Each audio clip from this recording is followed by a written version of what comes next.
मैं जवाहरलाल नेहरू को घटिया और इतना घटिया आदमी मानता हूँ। उसकी लड़की है, उससे घटिया औरत कोई नहीं। बताऊँ आपकी सोच कैसी है। एक अपराधी जो होता है ना, रेप होता है, मैं रेप को कभी भी अपराध नहीं मानती, मैं रेप को सोच मानती हूँ। वो एक सोच है जो हम सब में, हमारे माहौल में, हमारे समाज में व्याप्त है, क्योंकि आप भी सेक्स को ही महिला का चरित्र मानते हैं। बेटी उसमें प्रोफेसर हैं, फिर तो आप हर महिला को, हर लड़की को, जो भी वहाँ आती होंगी स्टूडेंट, आप उसको स्टूडेंट को फिर कैसे नज़र से देखते होंगे? सेक्स के हिसाब से उनके घर एजुकेटेड हैं। आपसे अब ये बताइए, एक प्रोफेसर जब ऐसी सोच रखता है, रेपिस्टों की सुरक्षा कर रहा है और लड़कियों के लिए क्या ऐसी क्या नहीं कर रहे? गेम्स में टॉप कर रहे हैं, जहाँ उनको जब से कॉन्स्टिट्यूशन लागू हुआ है देश में, उसके बाद हर फील्ड में टॉप कर रहे हैं। और आप पूरे का पूरा सिस्टम उनको रोकने के लिए पूरा प्रयास कर रहा है। हर सिस्टम में टॉप पर कौन बैठा है? क्या रोकने का प्रयास कर रहा है? आप मेरे को बताओ। तुमको मतलब सभी लोगों को जब आप यूनिवर्सिटी में आता है, कॉलेज में आता है, आप तो सबको एक ही टीचर पढ़ाता ना सर? एक ही टीचर पढ़ाता है, तभी तो। पहले मेरी बात को सुनो ध्यान से। सुन लो। टेबल करके आप जैसे बैठ जाते हो उनकी 7 बच्चा क्लास में है, 60 बच्चे को एक टीचर पढ़ाता है। क्लियर? अब उसमें जो कैपेबल नहीं है, अगर वो ये बोलता है कि मेरे साथ तो भेदभाव हो रहा है, अरे भाई कैसे? आपको, आपके नॉलेज में मैं और बता दूं, आपको पता होगा, आप तो बस थोड़ा सा बातों को मैनिपुलेट कर रहे हैं। एक चीज़ बताऊं, जो थ्योरी में मार्क्स आते हैं, रिपोर्ट है सुप्रीम कोर्ट की, भेज दूंगा पता करके, लेकिन उनके मार्क्स प्रैक्टिकल में इतने कम दिए जाते हैं कि उनको जानबूझकर फेल किया जाता है। वाई? इंटरव्यू में निकाला जाता है। Y? You understand that this is the huge problem of our nation, and you follower of the discrimination, casteism. No. What's your qualification? Can I know? I am the student of law and MA, BA, B.Ed, From the subject? history in MA. Ancient or modern? Modern. Ancient भी पढ़ी है। I am also student student of UPSC, preparing for UPSC from Delhi, Mukherjee Nagar. I know very well all the field of situation, very different in our society. Actually, आप अपने बच्चों को बर्बाद कर रहे हो अपनी से। अरे आप पढ़ा आप रहे हैं, बर्बाद हम कर रहे हैं। आप लोग बर्बाद कर रहे हैं। प्रोफेसर होकर ऐसी बात कर रहे हैं, रिजर्वेशन। अच्छा, आपने 10% रिजर्वेशन क्यों मांगा? क्यों मांगा 10% EWS में, बताइए? अच्छा मेरे को एक बात बताओ, जब कॉन्स्टिट्यूशन लिखा गया था तो ओनली फॉर द 10 years ना, तो इसमें हमारी क्या प्रॉब्लम है? वो तो पॉलिटिशियन ने किया ना, अपने वोट बैंक के लिए। हम क्या कर सकते हैं? और वो कितना ईमानदारी से लागू किया। बात को समझाने की कोशिश कर रहे हैं। कोशिश करिए, लेकिन करिए कोशिश तरीके से, इक्वालिटी के साथ, जस्टिस के साथ, ह्यूमैनिटी के साथ। तो उसके लिए नॉलेज चाहिए ना। नॉलेज आप में नहीं है, हम में नॉलेज है। हम अपना काम, हम कुछ लोगों को जगा रहे हैं, जो लोग सोए हुए हैं, जो गलत दिशा में 5000 4000 साल से सताए हुए लोग हैं, उनको हम जगाने का प्रयास कर रहे हैं। आप उनको दबाने का प्रयास कर रहे हैं। सिर्फ इतना डिफरेंस है, बस लास्ट। इसके अलावा कुछ नहीं है। आप बताइए, कास्ट को ख़त्म क्यों ना करना चाहते देश से? बिल्कुल खत्म कर दो। करो ना। कितनी आवाज़ उठाते हो आप लोग? लेकिन उसके लिए दिमाग चाहिए ना। अरे दिमाग आप में नहीं है ना, वही तो मैं कह रहा हूँ। UPSC की प्रिपरेशन करता ना, पूछिए कौन सा, पूछिए की है प्रिपरेशन, तभी तो बता रहा हूँ। मुखर्जी नगर किस कॉलेज से, मतलब किस कॉलेज नहीं होता है, इंस्टीट्यूट होता है। किस इंस्टीट्यूट से कर रहा है? धे IAS। हाँ, ओके। बताइए आप, और कुछ पूछना है तो? सर मेरा ये है, आप प्रोफेसर हैं, आप हजारों बच्चों को पढ़ाते हैं, लेकिन आपके अंदर अगर इस तरह का एक कास्ट को लेके मुझे फील जो हो रहा है, ये बड़ा दुख की बात है। एक अच्छा शिक्षक है ना, उसके लिए स्टूडेंट सब समान होते हैं। आपने द्रोणाचार्य का एक विरोध नहीं किया होगा। जिस द्रोणाचार्य ने गुरु के नाम पर धब्बा लगा दिया, एकलव्य के साथ और अर्जुन के साथ इतना भेदभाव किया, आप बताइए, आपने द्रोणाचार्य के खिलाफ आप एक पोस्ट नहीं लिख सकते प्रोफेसर होकर। तो पता ही नहीं है गुरु द्रोणाचार्य के बारे में। अरे यही तो दिक्कत है ना, सब कुछ तो आपको पता है। इसीलिए तो मैं कहता ना कि तुम लोग पढ़ाई लिखाई करते नहीं हो। क्या अच्छा, आप लोगों ने पढ़ाई लिखाई इतनी की है कि एक लोगों को शिक्षा से दूर रखा, कास्ट में बांट कर रखा, वर्ण व्यवस्था में बांट कर रखा, किसी को शूद्र कहा, किसी को ढोल गवार पशु शुद्ध और नारी ये सब सकल ताड़न के अधिकारी, सबको PTA है ना, ये मनु व्यवस्था को लागू करना, ये सब किसके? मैरिड हो? नहीं हो। जिस दिन मैरिड हो जाओगे ना, तुम्हें इसका मतलब रियल में मतलब समझ में आएगा। अच्छा, तो जाति का मतलब कैसे समझ में आएगा? प्रोफेसर साहब क्या और धर्म का क्या करें जो जब समझ में आएगा? धर्म का धंधा कैसे समझ में आएगा? उसके लिए हमें शादी करनी पड़ेगी, 2-3 शादी करनी पड़ेंगी, या कहीं दूसरे प्लेनेट पे जाना पड़ेगा, या और फॉरेन कंट्री में जाना पड़ेगा। ये जो जितने भी गॉड्स हैं 33 करोड़, ये इंडिया तक ही क्यों सीमित है? थोड़ा सा आप प्रोफेसर हैं, अच्छी नॉलेज होगी, रिसर्च की होगी, थोड़ा बताइए। अच्छा एक बात बताओ, जीसस कौन है? अरे भाई, जीसस तो हो गया अलग कंट्री का, हमें अपना देश का बताइए। अपना देखना है ना? अपने देश का। अपने देश का? हाँ, अपनी कंट्री का बताइए। मैं देखो, मेरा कहने का मतलब क्या है? हाँ, मतलब हमको समाज को बांटना नहीं है। तो बांट कौन रहा है? हम तो जगा रहे हैं। निर्देश लड़की है, इससे कोई भाई फर्गुसन नहीं है। मैं उसको सिर्फ इतना पूछना चाहता कि भाई तुम पढ़ाना है, पढ़ा के आगे बढ़ाओ, उनको ये बोलो तुम आगे बढ़ो पढ़ करके। वो भी कर रहे हैं, मत फैलाओ। हम गरीब बच्चों को भी पढ़ा रहे हैं, वो भी हम कर रहे हैं। आप ऐसा मत सोचिए सिर्फ हम एक ही तरफ से काम कर रहे हैं। ये देश को सुंदर हम बनाएंगे हर स्तर से, क्योंकि देश से हमें बहुत प्यार है, यहाँ के जनता से प्यार है। इस देश में जो गंदगी है उसको हम साफ करना चाहते हैं। हमारी किसी ब्राह्मण से कोई दुश्मनी नहीं है। एक मेरी बात बताएंगे, आप भीमराव के बारे में जानते हैं? हाँ, बताइए। आप उसकी हिस्ट्री जानते हैं भीमराव की? अरे जब जानते हैं तभी तो बता रहे हैं। आप शायद आप नहीं जानते हैं। मेरे को बताओ कि उसको एजुकेशन जब मिल गई, लेट अस कंसीडर, मैं भूल जाता कि किसने दिया, क्यों दिया, कैसे। हाँ, पढ़ा नहीं होगा ना, क्योंकि विरोधी है, माइंड में सेट कर रखा है। मैं खुद जानता हूँ उसके बारे में। मेरे को सिर्फ इतना बताओ कि उसने देश के लिए क्या किया जब वो फॉरेन से लौट करके आया। ये देश के लिए क्या किया? ये संविधान किसने दिया? आप प्रोफेसर बने, जिसके दम पर आप प्रोफेसर बने, ले रहे हैं, लगभग 2 लाख आप सैलरी ले रहे हैं, आपके बच्चे खा रहे हैं। यहाँ देश का प्रत्येक ऑफिसर ले रहा है, प्रधानमंत्री, राष्ट्रपति, मुख्यमंत्री, राज्यपाल, ठीक है। एक्चुअली वो सिर्फ एक पॉलिटिक्स है। Politics, why it is politics? आपकी नौकरी पॉलिटिक्स से प्रभावित है। ये आप सैलरी लेना छोड़ देंगे तो पॉलिटिक्स है। भाई ma'am, I have the quality then. Professor साहब, आप सैलरी मत लीजिए। मैं ये हैरान हूँ, एक मिनट चलिए, आपसे मैं बात कर लेती हूँ। प्रोफेसर साहब, मैं हैरान हूँ, जब हमारे पास इस तरह विरोधी दिमाग के अनपढ़ लोग फ़ोन करते हैं ना, तो उनकी बात में और आपकी बात में बस थोड़ा बहुत मतलब शब्दों का अंतर है, बाकी सोच और लेवल बिल्कुल सेम दिखाई दे रहा है। आपकी इंग्लिश में आपकी सिर्फ इंग्लिश अच्छी है, उनकी इंग्लिश अच्छी नहीं होती है।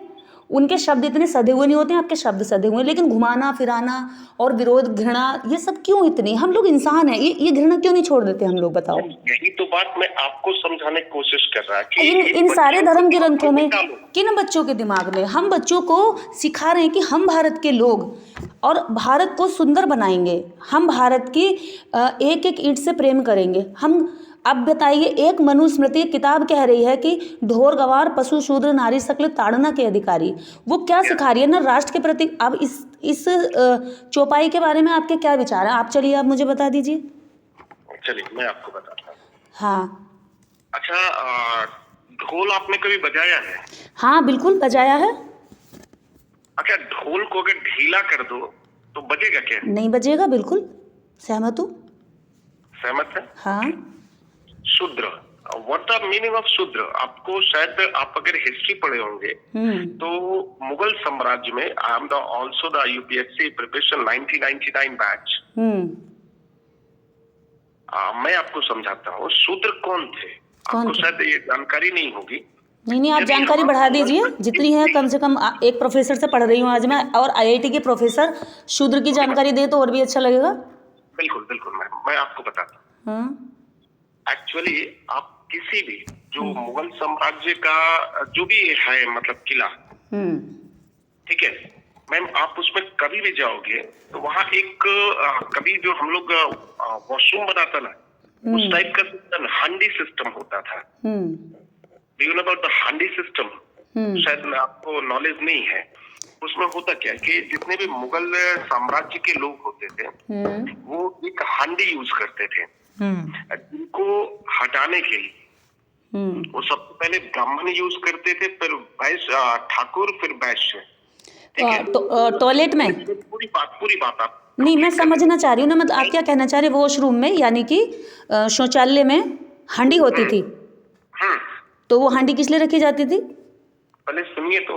हाँ वही तो सुन ही रही हूँ। हटाने के लिए जो है सबसे पहले लोग प्रेफर करते थे कि मतलब जिनको नीचा दिखाना हो, जैसे ब्राह्मण को, क्षत्रिय को, वैश्य को। तो जो लोग उनकी बात को नहीं मानते थे, नहीं बहुत गंदा है, उसको लोग क्या करते थे कि बोलते थे कि अच्छा तू करेगा, ये तू करेगा। एक्चुअल में जो शूद्र वर्ड आया ना, तो हमारे हिस्टोरिकल ने लिखा है कि पहले के अच्छे खासे ब्राह्मण थे, अच्छे खासे क्षत्रिय थे, कायस्थ थे। हमारा शूद्र इस बात पे नहीं होता मैम कि आप पैदाइशी शूद्र हो नो। अच्छा, आप कर्म से क्या हो ये मैटर करता है। तो फिर ब्राह्मण अपनी जाति की श्रेष्ठता क्यों प्रोफेसर साहब? ब्राह्मण अपनी जाति, मैं आपको बता रहा हूँ। अच्छा, आज तो देखिए ब्राह्मण अपनी जाति की श्रेष्ठता आज भी लेकर घूमता है। देखिए आप एक देश के ऐसे नागरिक हैं जो शिक्षित हैं, और मैं भी देश की ऐसी नागरिक हूँ जो जागरूक हूँ, ठीक है। हम दोनों की चर्चा इतनी अच्छी होनी चाहिए कि लगे कि कुछ निकल कर आए हमारी चर्चा में।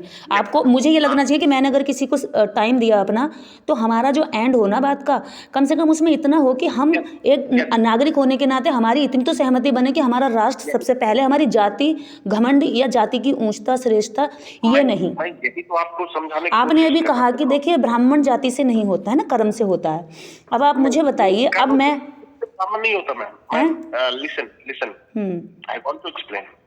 देखो, आदमी जन्म से ब्राह्मण हो सकता है। अच्छा, जो पंडित वर्ड होता है ना, पंडित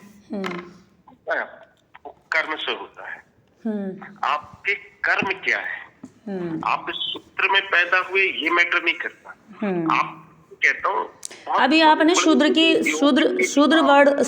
जो वर्ड है, इसकी डेफिनेशन ठीक से नहीं बता पाए अभी आप कह रहे हैं कि शूद्र वो था जो मुगल साम्राज्य में, एक मिनट, आपने कहा कि मुगल साम्राज्य में मैला उठाने के लिए एक हांडी रखी जाती थी, उसको अपने हाथ से उठाया जाता था। वो ब्राह्मण से भी उठवाते थे, यानी कि किसी भी जाति से उठवाते, किसी भी वर्ण से उठवाते थे जिसको वो नफरत करते थे।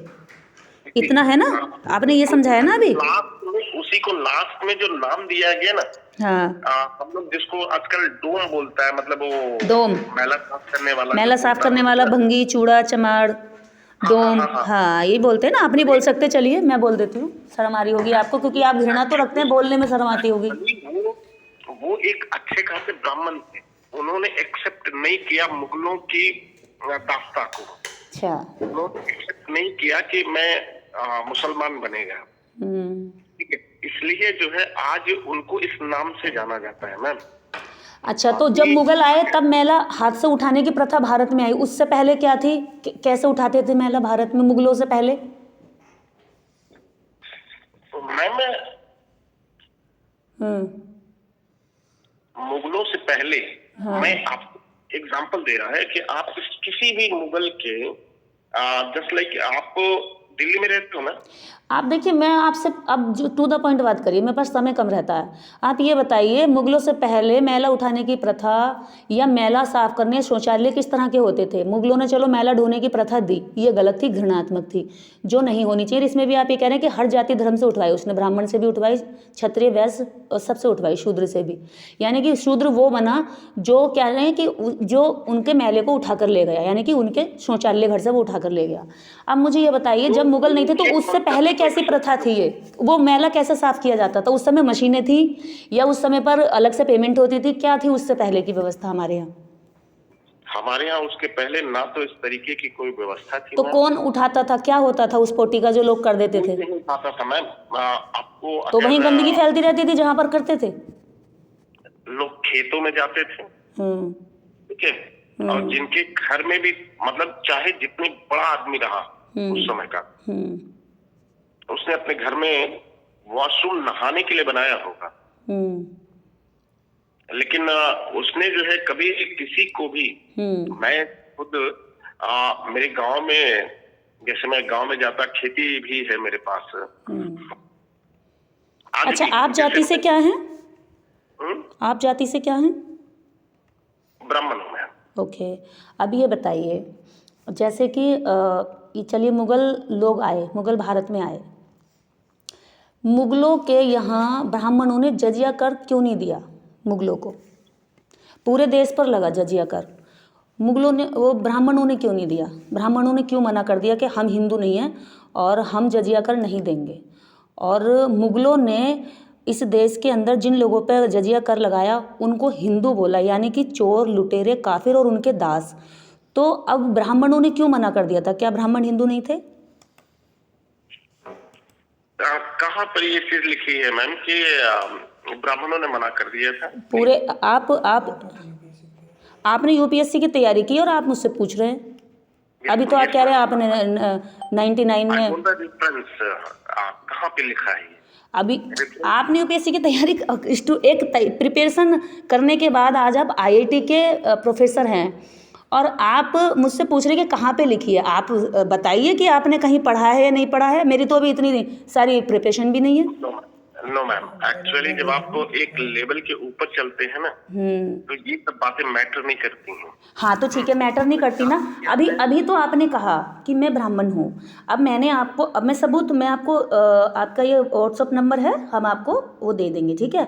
अब ये बताइए, स्वामी दयानंद सरस्वती जी ने अपनी किताब कौन सी है, सत्यार्थ प्रकाशन, हाँ, उसमें लिखा है उन्होंने, सत्यार्थ प्रकाश में, कि हम आर्य विदेशी हैं, हम हिंदू नहीं हैं, हम दास नहीं हैं मुगलों के, और हमें अपने आप को हिंदू नहीं कहना चाहिए। हिंदू शब्द हमें दी गई एक गाली है और मुगलों की थोपी गई गाली है, हम इसको नहीं मानते। हम आर्य हैं, आर्य थे, और हम, उन्होंने इसलिए फिर आर्य समाज की स्थापना भी की।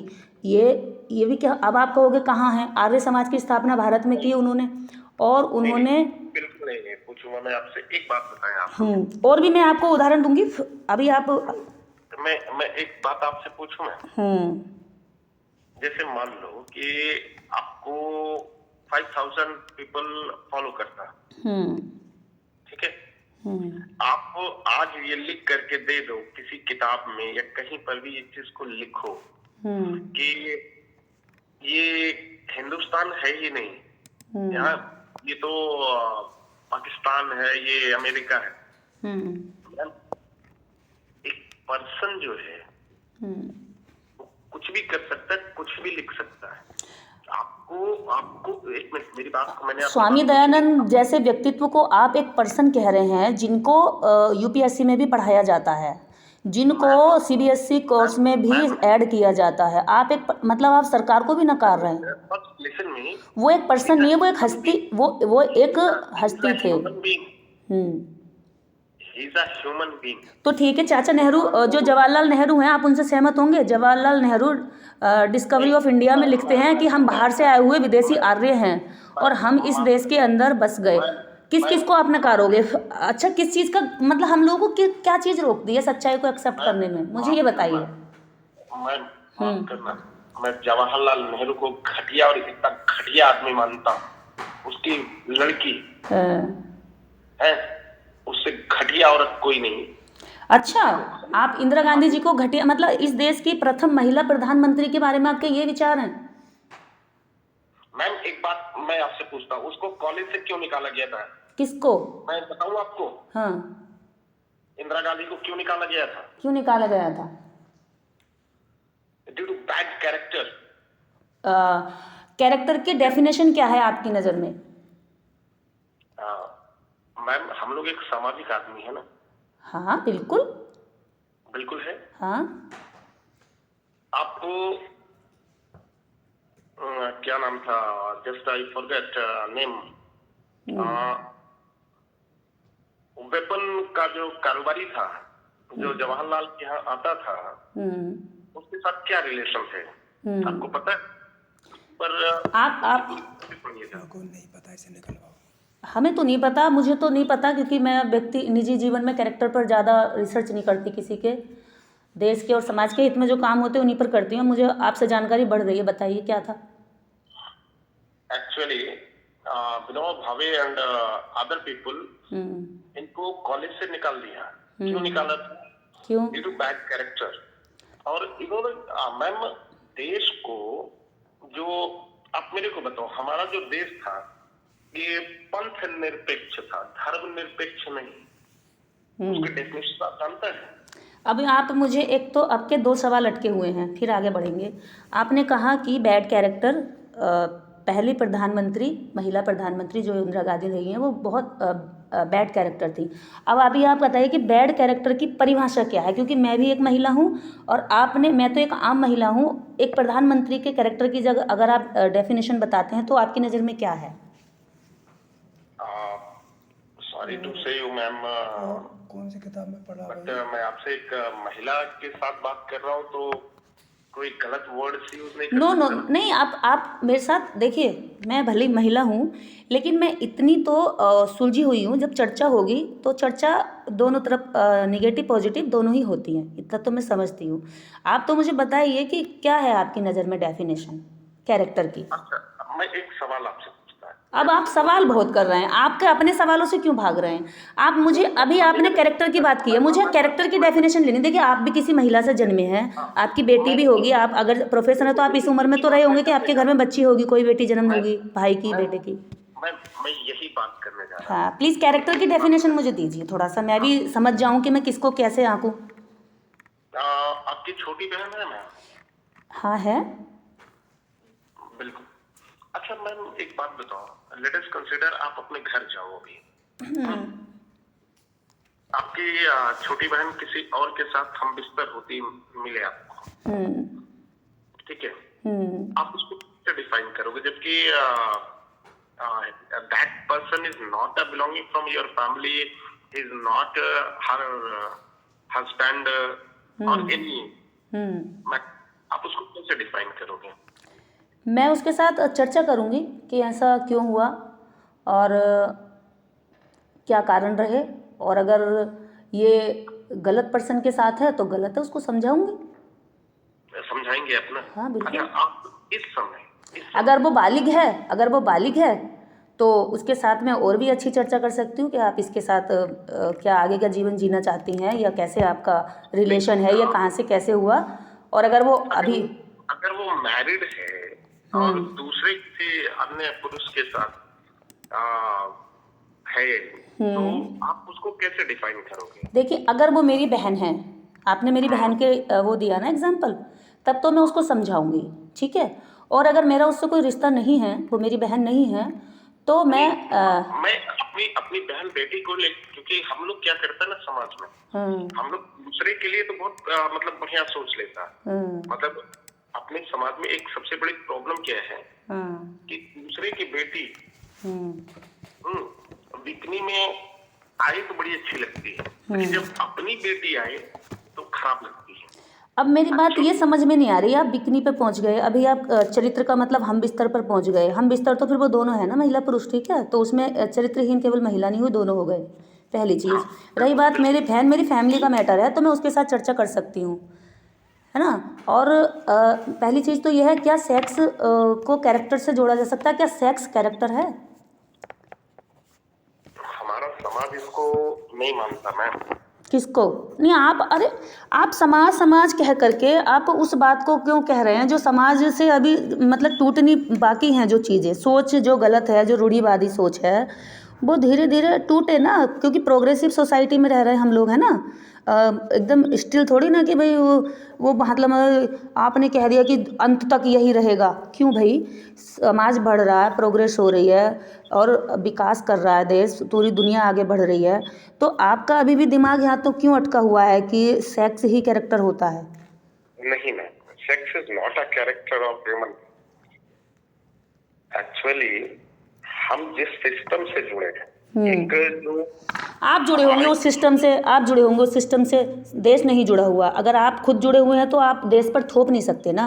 पहली बात तो ये है, सेक्स किसी की व्यक्तिगत चॉइस है। अगर मैं बहन हूँ, मैं उसके साथ, अगर वो मेरी उसके साथ इतनी वो है अंडरस्टैंडिंग, तो उससे बात कर सकते हो, अन्यथा उसकी वो अपनी मर्जी है, वो उसकी अपनी चॉइस है। हाँ, हम दोनों में इतनी मिच्योर अंडरस्टैंडिंग है कि मेरी और उसकी चर्चा हो सके तो ठीक है, अन्यथा ये तो किसी का भी, आपका, मेरा और हमारे आसपास खड़े सभी लोगों की ये अपनी निजी चॉइस है। इसमें तो ना कोई कैरेक्टर का लेना देना है, ना ही किसी समाज का कोई लेना देना है। ये तो एकदम निजी और एकदम मतलब वो बहुत ही सीक्रेट है किसी भी व्यक्ति के जीवन का, वो कैसे जी रहा, कैसे नहीं जी रहा। हम कौन हैं ये जस्टिफाई करने वाले कि ये कैरेक्टर सेक्स से जुड़ा हुआ है? कैरेक्टर का सेक्स से कोई लेना देना है ही नहीं। कैरेक्टर आपका, फिर मैंने अभी पूछा था आपसे कैरेक्टर की डेफिनेशन क्या है, लेकिन आप सेक्स पे ले गए। अब आप कैरेक्टर की डेफिनेशन ठीक ठाक अगर आपको पता है तो मुझे बताइए, अन्यथा आगे बढ़ते हैं आपके सवाल पर। नहीं, अच्छा आप मेरे को थोड़ा सा फिर तो आप फिर कॉलेज में आप आईआईटी उसमें प्रोफेसर हैं, फिर तो आप हर महिला को, हर लड़की को, जो भी वहाँ आती होंगी स्टूडेंट, आप उसको स्टूडेंट को फिर कैसे नज़र से देखते होंगे? सेक्स के हिसाब से उनके कैरेक्टर की वो करते होंगे फिर समीक्षा। अच्छा, आप कैरेक्टर को कैसे डिफाइन करता, जरा मेरे को आप क्लियर। मेरी नज़र में कैरेक्टर किसी भी महिला या पुरुष के, उसके विचार हैं, उसके अच्छे थॉट्स हैं, उसके काम हैं, उसकी प्रोग्रेस है, वो समाज के, देश के बारे में कितना अच्छा सोचता है, प्रोग्रेसिव सोच रखता है, कितना दूसरों के लिए काम करता है। मेरी नज़र में ये है कैरेक्टर। उसने कितनी योग्यताएं प्राप्त की हैं, ये नहीं है कि उसने कागजी डिग्री कितनी ले ली हैं, वो व्यावहारिक रूप से लोगों के प्रति कितना उदार है, कितना लोगों के प्रति क्या कहते हैं पॉजिटिव सोच रखता है। कैरेक्टर ये है। कैरेक्टर शरीर का कोई अंग नहीं है प्रोफेसर साहब। मैम, अगर हम ऐसी सोच रखने की वजह से तो समाज में रेप होते हैं। देखिए प्रोफेसर साहब सुनिए, इसी सोच की, देखिए आप तो शिक्षित हैं, हम लोग नहीं तोड़ेंगे ये इन सोच के छोटे दायरे को, तो फिर और कोई कैसे हिम्मत करेगा? अगर हम ऐसा सोचते हैं तभी तो लड़कियों के साथ रेप होते हैं और फिर कहा जाता है कि तुम गिरी हुई हो। एक बार तो उसके साथ हो जाता है, लेकिन समाज और हम लोग ऐसी बातों से, ऐसी नज़रों से उसका बाकी जीवन और दुभर कर देते हैं, और अपराधी खुद को मूंछों को ताव देता कि मेरी इज्जत खराब नहीं हुई है, कल को मेरी बेटी, आपकी बेटी, हमारी बेटियां भी हो सकती हैं, क्योंकि ये समाज है, यहाँ से हम बचा नहीं सकते। हमें अच्छी सोच का वो करना चाहिए समाज के बीच में प्रचार प्रसार। अगर हम ऐसा सोचेंगे तो बताओ कोई भी बेटी सुरक्षित नहीं। रेप जो है अच्छा हुआ? नो मैम, उसको उसी ऑन स्पॉट पहले तो उसके सारे प्राइवेट पार्ट को काट के अलग कर देना चाहिए। किसके? अब दूसरा, उसको ऐसी सजा देनी चाहिए कि अगर वो दूसरे की बहन बेटी की तरफ देखेगी ना, उसकी रूह कांप जाए। हाँ, मैं सहमत हूँ, सज़ा ऐसी होनी चाहिए तो दोबारा इस तरह के वो ना हो। लेकिन इसके लिए तो कानून है ना। आप समाज के बीच में क्या सोच देना चाहते हैं? कानून अपना काम करेगा। हम समाज के टूल्स हैं, हम लोग समाज में हैं। आप इस बात को क्यों नहीं एक्सेप्ट करता कि सब कुछ नहीं होता मैम? नहीं, देखिए कानून की जगह मैं और आप ना तो जज हैं ना एडवोकेट हैं। किसी भी केस का एक एडवोकेट, एक जज होता है, एक कोर्ट होता है ना, वो वहाँ पर कानून अपने हिसाब से वो देगा। लेकिन हम समाज के अंग हैं, तो हम किस तरह की अच्छी सोच समाज में वो करें कि जिससे हमारे समाज में ये अपराध रुके, बहन बेटियां, बच्चियां छोटी छोटी सुरक्षित हो। चलो बड़ी उम्र की आपने कह दिया कैरेक्टर से गिरी हुई हो गई, सेक्स अगर उसके साथ किसी ने किया या उसने अपनी इच्छा से किया तो, लेकिन बच्चियों के साथ हो जाता। आज देखो आप 5 साल की, 6 साल की, 9 साल की, वो तो बच्चियां बिल्कुल इनोसेंट होती, वो तो जानती भी नहीं कि क्या होता है सेक्स, वो तो जानती भी नहीं कि मैं किसी के साथ प्यार कर रही हूँ नहीं कर रही, है ना। कि ऐसे लोगों को वो सजा मिलनी चाहिए जो किसी ने अपने दिमाग में सोची तक। आप फिर सजा पर आ गए। मैं सजा की नहीं, सोच की बात कर रही हूँ। आप मूल समस्या पर आइए। मंदिर में हो जाते हैं, बताइए रेप मंदिर में हो जाते हैं। अब मंदिर के अंदर रेप हुए हैं, देवदासियाँ करोड़ों करोड़ों देवदासी हमारे भारत में मंदिरों के अंदर रही हैं। आज भी लगभग 4.5 लाख देवदासियाँ ऑन रिकॉर्ड हैं। तो इन बच्चों की जो चीखें निकलती हैं, जब कानून, देखिए आप कानून पर जा रहे हैं, मैं भी कानून के साथ हूँ। कानून अपनी सज़ा अपने हिसाब से निर्धारित करता है। वो उसमें ये देखता है साक्ष्य कितने मजबूत हैं, गवाह कितने मजबूत हैं। कई बार ऐसा होता है कि कुछ कमज़ोर पक्ष ऐसे होते हैं, साक्ष्य और गवाह नहीं पेश कर पाते, तो अपराधी बच के चला जाता है ना। और आप और मैं तो किसी को सज़ा दे नहीं सकते, ना उसका अंग काट सकते, ना उसको मार सकते। इसका तो हक कानून रखता है ना, इसके लिए एक प्रोसीजर है। नो मैं इस बात पे आपके साथ इत्तेफाक नहीं रखता। अगर जो है, अगर मैं एक बात बहुत छोटा सा बोलेगा, अगर मतलब आप इसके साथ सहमत नहीं है कि कानून अपना काम कर रहा है, कानून को अपना काम ना करने दिया जाए? कानून के आंखों पे पट्टी बंधी होती है मैम। ठीक है। आज का कानून मैं आपको बताता मैम। कब का कानून अच्छा था? आज के कानून पे तो चलो पट्टीबंदी बता दिया आपने। आज का जो कानून है ना, वो पैसे वालों का दलाल है, जिसके पास आप मेरे को बताना, सुप्रीम कोर्ट में एक वकील को फीस पेमेंट करने के लिए मिनिमम 1 लाख पर हियरिंग देना पड़ता है। बिल्कुल देना पड़ता है, उससे भी ज्यादा है। ठीक है, आप मेरे को बताओ मैम, एक बच्चा एक बच्ची जिसके साथ गलत हुआ, उसका पेरेंट्स कैसे जाएगा सुप्रीम कोर्ट? हाँ बिल्कुल। अब मैं आपने बहुत अच्छा टॉपिक उठाया। अब मान लीजिए सुप्रीम कोर्ट के जितने भी जजेस हैं, है ना, हम सुप्रीम कोर्ट की, आप सुप्रीम कोर्ट पहुंच गए तो चलिए सुप्रीम कोर्ट पे बात कर लेते हैं।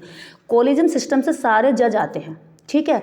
और देश का केवल 4 से 5 परिवार ऐसे हैं जो अभी तक आज़ाद भारत के बाद में जज बने हैं, यानी कि जुडिशरी में उनका ही बोलबाला है। वही उन्हीं परिवार से बेटा, साला, साली, गर्लफ्रेंड, यहाँ तक कि अप्रोच लगा करके उसी परिवार के सारे जज हैं। और केवल एक जाति के, ध्यान दीजिएगा, केवल एक जाति के। उसमें 90% ब्राह्मण है। 99% ब्राह्मण है जी। 1-2 नाम आप उंगली पे गिन सकते हैं जो अलग रहे हैं, चंद्रचूड़ वो रहे हैं, एससी में रहे हैं, 1-2 जज ऐसे रहे सिर्फ, है ना। मैं यही तो कह रहा हूं। हाँ, अब तो ब्राह्मण है। अब मुझे बताइए, लगभग करोड़ से ऊपर, 1.5 करोड़ से ऊपर केस पेंडिंग है।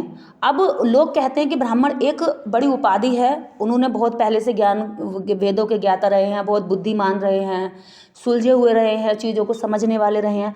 तो इतने सारे केस क्यों पड़े हैं जब ब्राह्मण इतना ज्ञानी होता है, वेदों तक का ज्ञाता, पहले से शिक्षा लग भी भारत के अंदर जितनी भी सभ्यता हम भारत की बताएं, वैदिक सभ्यता जब से रही तब से सबसे पहला हक शिक्षा का ब्राह्मणों पर रहा है ना, हमारे देश के अंदर। तो अब उन्होंने जब शिक्षा का हक अपने हाथ में रखा है, उसके बावजूद भी आज देश के अंदर न्याय नहीं मिल रहा, तो ये किसकी कमी है मुझे बताइए? इसका मतलब ब्राह्मण न्याय नहीं कर पा रहा है। आपने बोल लिया, मैं बोलूं कुछ? मैं आई, अब मेरी बात को सुने आप। अब ये बात, जब वहाँ पर ब्राह्मण है ना, और जितने भी, एक मिनट, हाई कोर्ट के जितने भी ऊंचे वकील हैं, क्योंकि वो एग्ज़ाम पास करा के वहाँ से उनके साथ वो घूसखोरी से आगे पहुँचते हैं। अब मुझे ये बताइए, तो घूस लेने वाला भी तो फिर ब्राह्मण ही हुआ, वहाँ जज घूस ले रहा तो ब्राह्मण हुआ। इसका मतलब जो वहाँ पर जा रहा है पीड़ित, वो चाहे कोई भी जाति हो, लेकिन घूस लेने वाले की तो एक पर्टिकुलर एक जाति हो गई ना। आप मुझे बताइए, आपको अगर गलत लगे तो मुझे कहना कि आपको लग रहा हो कि मैं आपको जाति की वजह से कह रही हूँ, आपकी कोई भी जाति नहीं भी पता होता तब भी मैं आपसे ऐसी ही बात करती। लेकिन क्या हम सच को सच कहने की हिम्मत रख सकते हैं? आप और मैं एक स्वतंत्र नागरिक होकर चर्चा करें, जातियों से बाहर निकल कर। मैं अपनी जाति भूली बैठी हूँ इस समय आपसे बात करते हुए। मैं चाहती हूँ आप भी भूलें, हम एक अच्छे इंसान और अच्छे नागरिक बन के बात करें। अब आपने बोल लिया, मैं कुछ बोलूं? हाँ बिल्कुल। आपने बोला कि नियर अबाउट टू 1.5 लाख के केसेस आर पेंडिंग। लाख नहीं है प्रोफेसर साहब, करोड़ों की तादाद में है। मैं अभी आपको आंकड़े दूंगी, करोड़ से कुछ आगे के हैं, वो मुझे संख्या नहीं पता है। ठीक है मैम, मैं मान लिया। हाँ, 2 करोड़ केस पेंडिंग में हैं। हाँ, ठीक है। आप जब मेरे सामने आते हो, हमारा कॉन्स्टिट्यूशन क्या कहता है कि भाई पहले जो आपके सामने पड़ा हुआ है, जो साक्ष्य है, आप उसको दिखाओ। मैं वही कह रही हूँ ना। तो गरीब कमजोर, अब आपको सुनो तो। हाँ, आपने बोला, मैंने आपको डिस्टर्ब नहीं किया ना। हाँ, अब पूरी बात को आप भी सुनो। हाँ हाँ बोलिए। अब जैसे 2 लोग हैं, ठीक है, एक ने बोला सर ही इज रॉन्ग, दूसरा बोला नो सर हिज राइट। जज ने बोला show me how you can justify yourself. बोला सर ये रहा जस्टिफिकेशन। दूसरे कहा सर मेरे पास अभी जस्टिफिकेशन के लिए प्रॉपर मटेरियल नहीं तैयार है, आप डेट दो। अब हमारा कॉन्स्टिट्यूशन क्या कहता है? कहता हाँ आपको डेट देना चाहिए, ठीक है। हमने उसको डेट दिया और इतने में दूसरा केस मेरे सामने आता है। एक्चुअली जो अब देखिए, अब आप इधर आप उधर पाले में चले गए। अब आप उधर से वकालत कर रहे हैं। अब आप नागरिक होकर बात नहीं कर रहे, अब आप उधर से वकालत कर रहे हैं कि करोड़ों केस इसलिए पेंडिंग है क्योंकि संविधान ये इजाज़त देता है कि डेट मिलनी चाहिए। करोड़ों केस ऐसे हैं जिनकी हेयरिंग नहीं होती है केवल पैसों की वजह से। करोड़ों केस ऐसे हैं जिनके वकील नहीं हैं, जिनकी वकीलों की पैरवी नहीं होती है। करोड़ों केस ऐसे हैं जिनका जब तक न्याय आता तब तक वो विक्टिम मर चुका होता है, उसके बच्चे जवान होकर के अपने घर की खेती जमीन बेचकर लगा दिए होते हैं। क्यों? यही तो मैंने आपको बोला ना एक शब्द में। अब आप एक जाति को बचा रहे हैं। कॉन्स्टिट्यूशन जो हमारा हो गया है ना, कि पैसे वालों का गुलाम हो चुका है। और किसने बनाया है? किसने बनाया? नहीं, गुलाम किसने बनाया है? गुलाम किसने बनाया? सिस्टम में कौन है लोग, मुझे बताइए। अगर आप आईआईटी में हैं, अगर यहाँ सिस्टम में केवल मान लीजिए कल को शूद्र भर जाएं सारे सिस्टम में ऊपर, और वो कहें ब्राह्मणों ने हमें सताया है और हम इनसे अब बदला लेंगे। एक मैं एग्जांपल दे रही हूँ, मान लीजिए, हालांकि मैं इसके बिल्कुल सख्त विरोध हूँ, कोई किसी के साथ वो नहीं करना चाहिए। अब वो कहें कि हमने इनका सहन किया है, अब हम इनसे वो करेंगे, बदला लेंगे, और उद्देश्य से अच्छा बनाया गया है कि शिक्षा मिलनी चाहिए, है ना।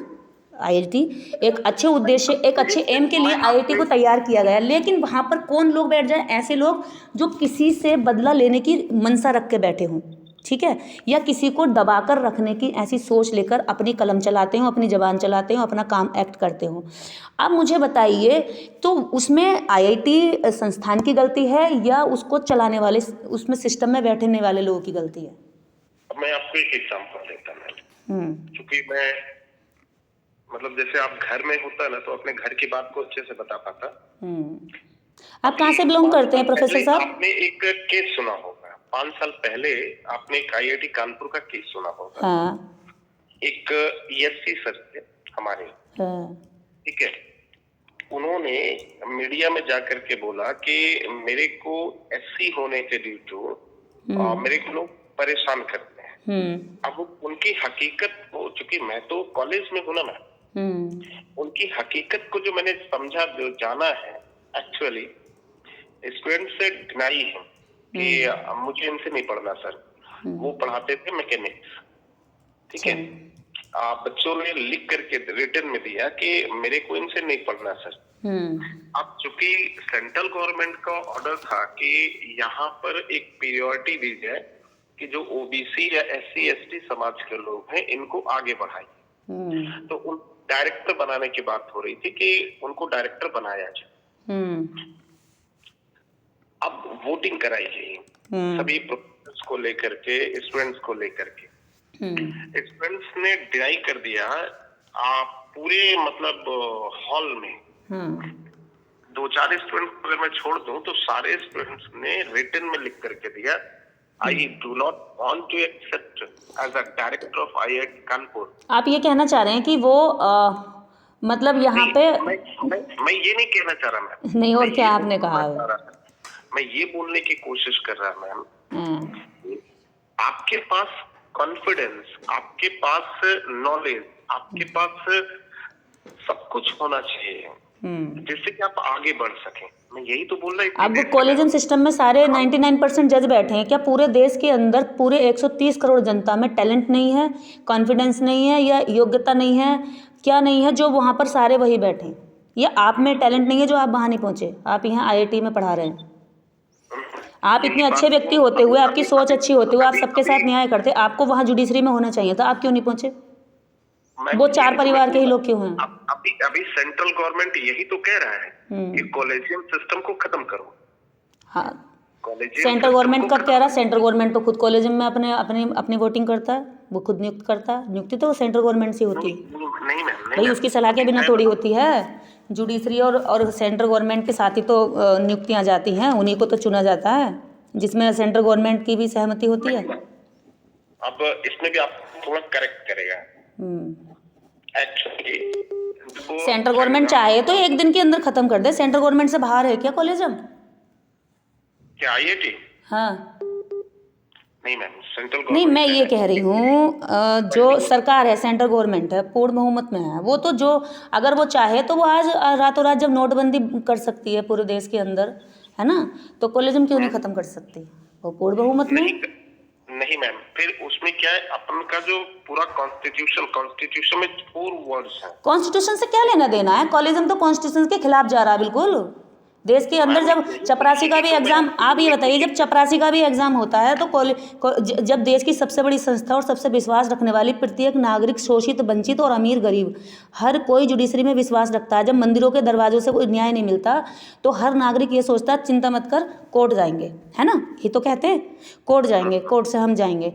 अब जब वो सबसे ऊंचा विश्वास रखने वाला न्यायालय जिसको कहते हैं, वो मंदिर से भी ज़्यादा पवित्र माना जाता है, उस पर विश्वास जब आम आदमी जाता है तो उसके अंदर तो सबसे ज़्यादा ईमानदार और मानवतावादी लोग होने चाहिए। 1919 में क्या कहते हैं, मैकाले ने किसने विधि किसने बनाई? हमारी कानून विधि क्या नाम है?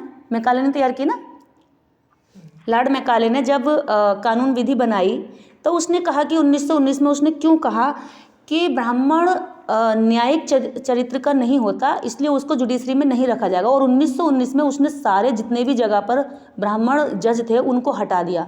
क्यों किया उसने, बताइए ऐसा क्यों, ऐसा उसने कहा? आप मुझे अब आपको लगेगा कि एक मिनट, मैं आपको करेक्ट करेगा इसमें, आपको नॉलेज नहीं है। मैकाले जिस समय ये वर्ड यूज किया था, देखो बताएगा कितने जजेस उस समय सुप्रीम कोर्ट, हाई कोर्ट या नॉर्मल कोर्ट्स में, हाँ ठीक, जजेस अमन थे। देखिए, जब लॉर्ड मैकाले ने यहाँ विधि बनाई थी, कानून विधि बनाई भारत की, तो सबसे ज़्यादा ब्राह्मण ने विरोध किया। क्यों? क्योंकि जब शूद्र का धन छीन लेता था ब्राह्मण तो उसको कोई सजा नहीं थी, लेकिन अगर शूद्र आंखें उठाकर भी उसकी, एक मिनट सुन लीजिए, कानून विधि क्यों बनानी मजबूरी पड़ी, क्यों विधि बनाई उसने, और क्यों ब्राह्मण उनसे, अंग्रेजों से क्यों नाराज हुए? मैं अभी आपके पास आएगा और कहेगा हम तुम्हारा धन छीनेगा, पैसा दो हमको, तुम आप दे देगा आपको? हाँ बिल्कुल, अब ठीक कहा आपने। अगर आप तुरंत मेरे पास आएगा और मेरे से धन छीनेगा तो मैं नहीं दूंगी। क्यों? क्योंकि मैं आज स्ट्रोंग हूँ। लेकिन जब आप एक व्यवस्था को चलते चलते 50 साल, 20 साल, 100 साल, 200 साल, 1000 साल जब निकल जाते हैं, आप देखिएगा जो चीज़ आप बार बार एक ही चीज़ की प्रैक्टिस करते हैं तो क्या होती है प्रैक्टिस, वो हमारे व्यवहार में आ जाती है ना, मानेंगे ना, प्रैक्टिस को तो मानते हैं।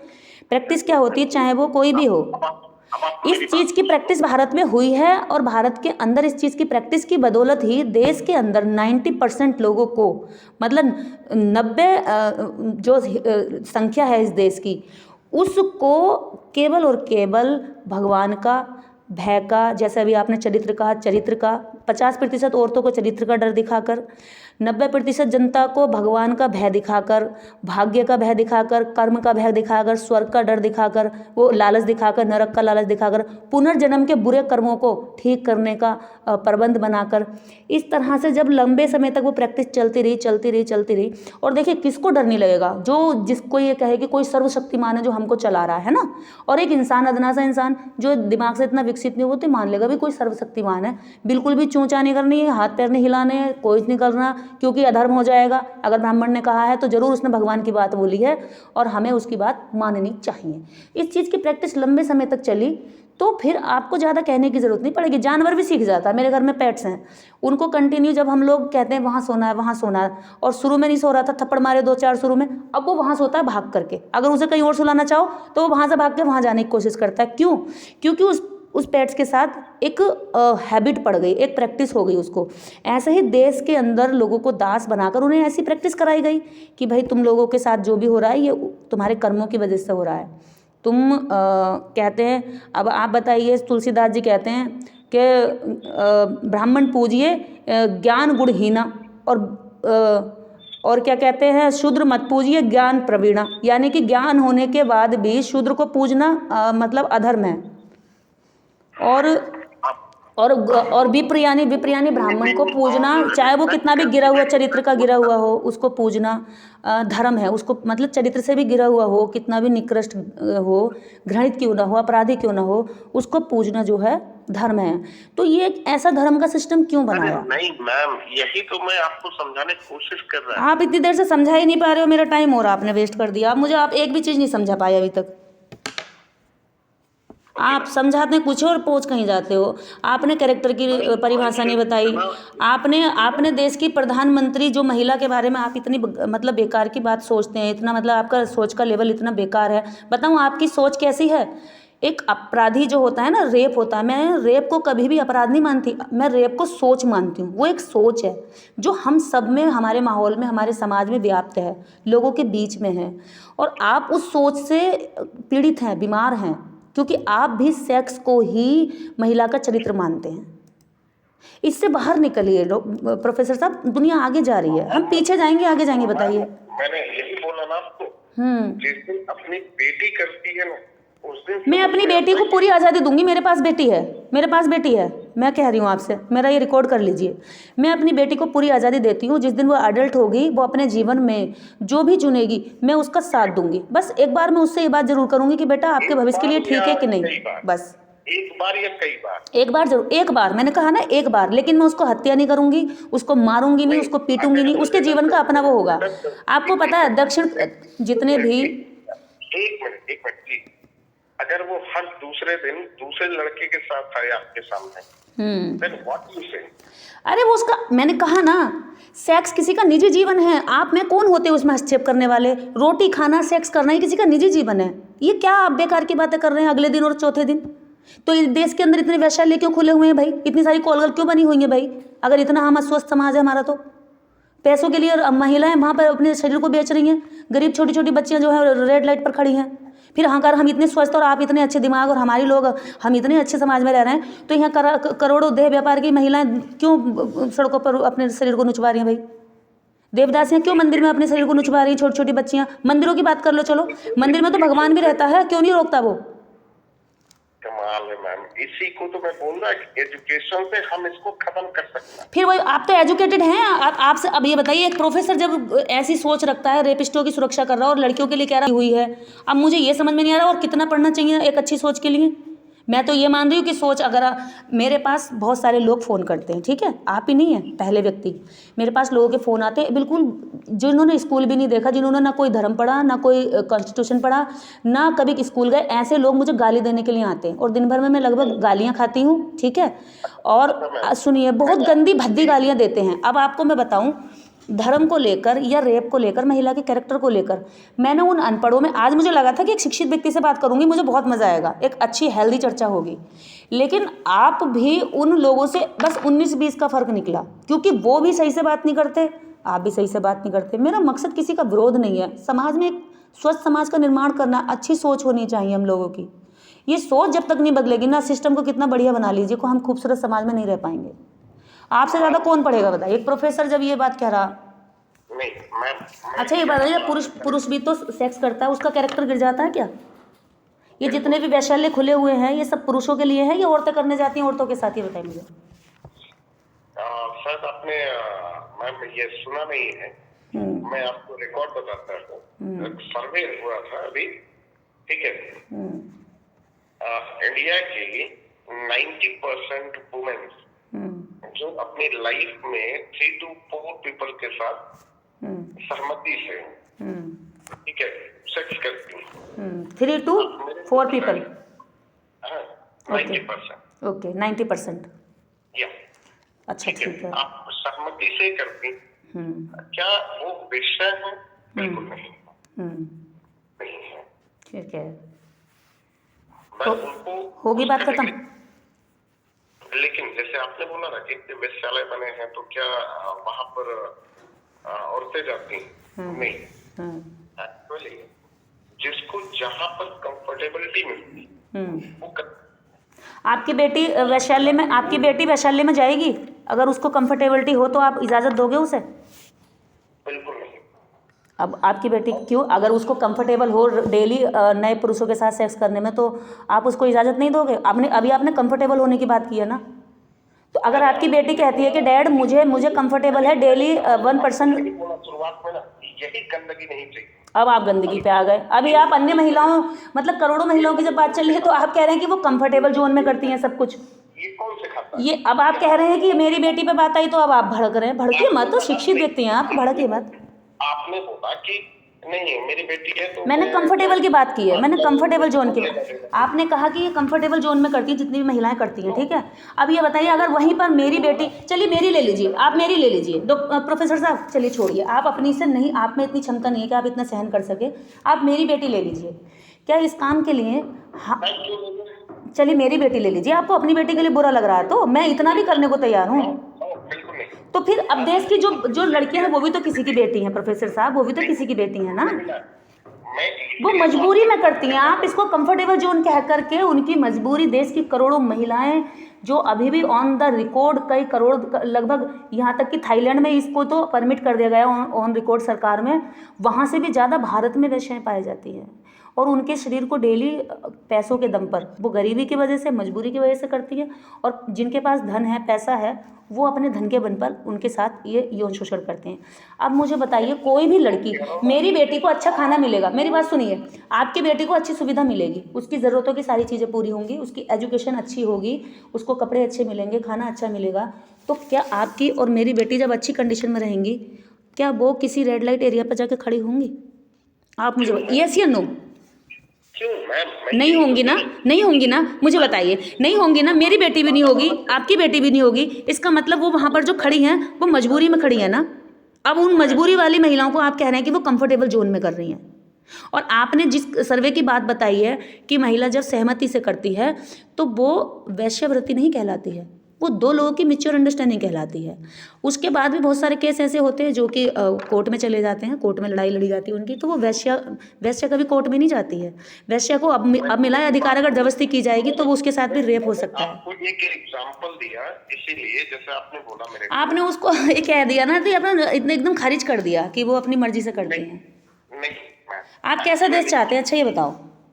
मैं इतना चाहता हूँ मैम कि आप जैसे आपको 5000 फॉलोअर्स आपके, मेरे 5000 फॉलोवर नहीं है प्रोफेसर साहब, मैं बताऊं आपको, मेरी 4 आईडी चलती है। एक आईडी पर मुझे लगभग 4 मिलियन लोग, मेरी रीच है लोगों तक जाने की, लोग मेरी रीच है लोगों तक जाती है एक आईडी से। तो आप लगा लीजिए लगभग मैं 4 करोड़ लोगों को, मैं हर महीने मैं जाती हूँ, 4 करोड़ लोगों तक मेरी बात जाती है। ठीक है मैम, आपके पास 4 करोड़ लोग मिलते हैं, आपको मिलते नहीं है, मेरी बात वहाँ जाती है, मैं भी नहीं जानती उनको कौन है वो लोग, लेकिन मेरा रिकॉर्ड बताता है उसमें। अच्छा, हाँ, मैं आपको क्यों कॉल किया? हाँ, इसलिए कॉल किया ना मैम, उन्हीं 4 करोड़ में एक होंगे आप।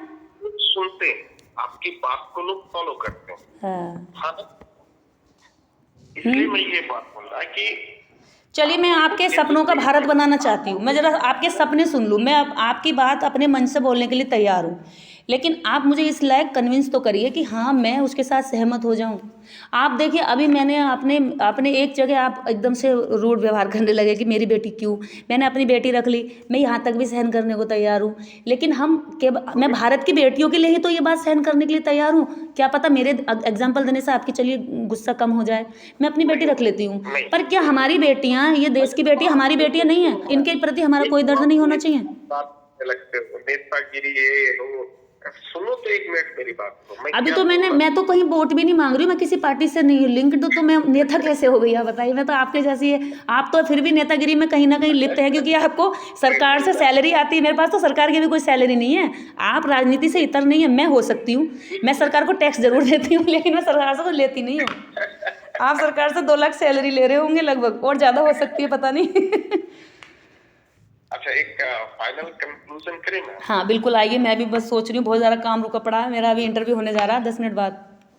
एक्चुअली हमको एक ऐसा समाज बनाना पड़ेगा, हाँ, ठीक है, जिसमें लोगों को इसलिए नहीं प्रेरित करना है कि तुम जाति तुम्हारी क्या है, हमें समाज को इसलिए प्रेरित करना होगा, बेटा पढ़ना है तुमको, ठीक है। ठीक है, स्कूल जाओ। कौन से वाले स्कूल, कौन से वाले स्कूल जिसमें का से कबूतर पढ़ाया जाता है, या उसमें जिसमें का से कंप्यूटर पढ़ाया जाता है? कौन से स्कूल में जहाँ इंग्लिश की पढ़ाई है, जिसमें जिस एजुकेशन में क्या कहते हैं एग्ज़ाम क्रैक कराया जाता है, या उसमें जिसमें बच्चे को केवल हस्ताक्षर करना सिखाया जाता है? एक तो शिक्षा वो है जिसमें 8वीं का बच्चा 3rd क्लास का मैथमेटिक्स सॉल्व नहीं कर पाता है ना। एक एजुकेशन वो है जो 3rd क्लास का बच्चा होते हुए 10th वाले बोर्ड वाले बच्चे को मात देता है। कौन सी एजुकेशन दिलवाए हम बच्चे को? अच्छा ठीक है, अब मैं आपको बताता हूँ। हाँ, मैं अपनी एजुकेशन बता देता आपको। जब माय फादर, आपने कभी नाम सुना होगा, सिन्नी पंखा आता था। सिन्नी पंखा, अच्छा हाँ, सिम्मी सिम्मी, हाँ हाँ। मेरे फादर, मेरे को आज भी याद है कि मेरे फादर उसमें मजदूर थे। ठीक है। ठीक कौन सी सन की बात है? ये मैम 90s में आप चले जाओ। मैं 92 का पास आउट 10th हूँ, 95 अच्छा, 12th पास आउट हूँ। 90 की बात है ना? IIT BHU बीटेक 99 बैच। ओके। मैं अपनी क्वालिफिकेशन आपको बताता हूँ। पहले आप सुनो ध्यान से, फिर आप डिसाइड करना what is wrong, what is right. Primary school में पढ़ता था, ठीक है। उसमें सभी लोग आते थे, अपना एक बोरा लेके जाते थे, बैठते थे, मास्टर साहब आते थे, पढ़ाते थे, जो पढ़ाया पढ़ाया चले गए। क्लास 8 तक मैं अपने गांव के प्राइमरी स्कूल में पढ़ा, ठीक है। क्लास 8 के बाद मैं पढ़ने में अच्छा था। मेरे को कहाँ से बिलोंग करते हैं आप? हैं? आप कहाँ से बिलोंग करते हैं? एक्चुअली आप सुल्तानपुर जानता है? सुल्तानपुर कौन से स्टेट में है ये? सुल्तानपुर इधर यूपी में भी एक, बिहार में, लखनऊ के पास है। हाँ हाँ हाँ, लेकिन आपकी लैंग्वेज तो नहीं लग रही है। एक्चुअली आप तो मुझे लग रहा है कहीं केरला साइड से लग रहे हैं। नो नो नो, एक्चुअली मैं 10 साल तक IIT मद्रास में था। अच्छा,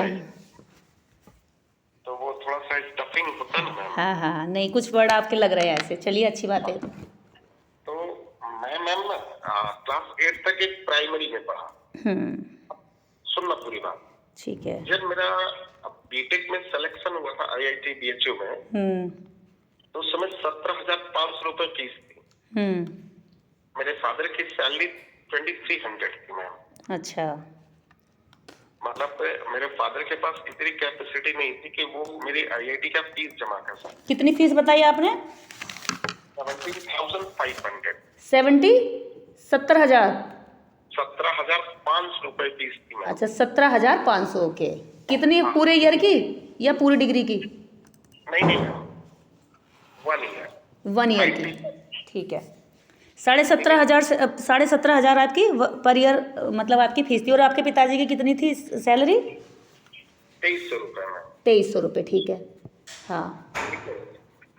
तो उन्होंने कहा कि हम नहीं दे सकते। हाँ, तो वहां पर जब कैंपस में मैं पहुंचा, तो जो प्रोफेसर थे वहां, हाँ, तो उन्होंने कहा बेटा फीस तो तुमको देनी पड़ेगी। तो मेरी मदर ने क्या किया था कि जो अपने गहने थे उन्होंने गिरवी रखे, ठीक है। गांव वालों से पैसे लिए, और फर्स्ट टाइम मेरा फीस उन्होंने भरा। और उसके बाद जो मेरे प्रोफेसर थे उन्होंने मुझे स्कॉलरशिप के लिए फॉर्म डाला, रिकमेंड किया उन्होंने। अच्छा, उसके बाद स्कॉलरशिप आने लगी कंटिन्यूस फॉर द 4 इयर्स। उसके बाद मुझे कोई फीस नहीं देनी पड़ी। ठीक है ma'am. Actually ma'am, if you have the calibre, हमें उस कैलिबर को प्रोड्यूस करना है। हम इस जाति किसी बिरादर को लेकर के ये बात नहीं करनी, मुझे उस कैलिबर को क्रिएट करना है कि बेटा अगर तेरे अंदर कैलिबर है तो इस दुनिया में कोई भी ताकत उसको रोक नहीं सकता। आप ठीक कहा आपने। मैं आपकी उसी स्टोरी पर आती हूँ जहाँ से आपने स्टार्टिंग की। 90 में आपके पिताजी केवल 2,300 रुपये की सैलरी पर थे, ठीक है।